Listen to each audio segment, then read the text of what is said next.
6,000 गोरे सैनिक और 50 तोपों वाले दर्जनों विशाल जहाज, सब कुछ तैयार था कान्होजी को मिटाने के लिए।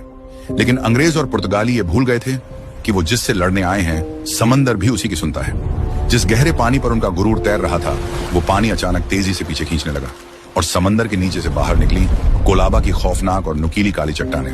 ये कोई जादू नहीं था, ये था समंदर का सबसे खतरनाक हथियार, लो टाइड। आसान भाषा में कहें तो दिन में जहां समंदर बहुत गहरा लगता है, रात होते ही वो सारा पानी अचानक मीलों पीछे खिंच जाता है और नीचे छिपी हुई जमीन और चट्टानें नंगी हो जाती हैं। कान्होजी समंदर की इस रग रग को पहचानते थे। उन्होंने जानबूझकर दुनिया की सबसे बड़ी नेवी को मौत के इस कुएं में उतारा था। इस लो टाइड का खौफ इतना था कि अंग्रेजों के 50 तोपों वाले सबसे विशाल जहाजों को मजबूरी में दूर गहरे पानी में रुकना पड़ा और जो जहाज गोरे सैनिकों को लेकर किले के पास आए थे, वो उन चट्टानों और कीचड़ में फंसकर बुरी तरह तिरछे हो गए। विशाल लकड़ियां चरमराकर टूटने लगी। उनका नेवल साइंस एक पल में मिट्टी में मिल गया। मीलों दूर खड़े अंग्रेज कमांडर बस बेबसी से देखते रहे, क्योंकि उनकी भारी तोपें और सारा गुरूर उस कीचड़ में धंस चुका था। और फिर शुरू हुआ मौत का तांडव। समंदर में अंधेरे को चीरते हुए कान्होजी की हल्की और तेज गालिबत नावें उन फंसे हुए जहाजों पर काल बनकर टूट पड़ी।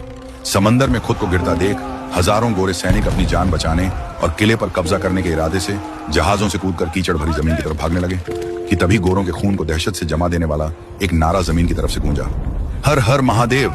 और बिजली की रफ्तार से आंधी की तरफ प्रकट हुए साक्षात पेशवा बाजीराव प्रथम अपने मराठा घुड़सवारों के साथ। समंदर से कान्होजी और जमीन से बाजीराव, दोनों ने मिलकर उस कीचड़ में गोरी सेना को दौड़ा दौड़ा कर काटा।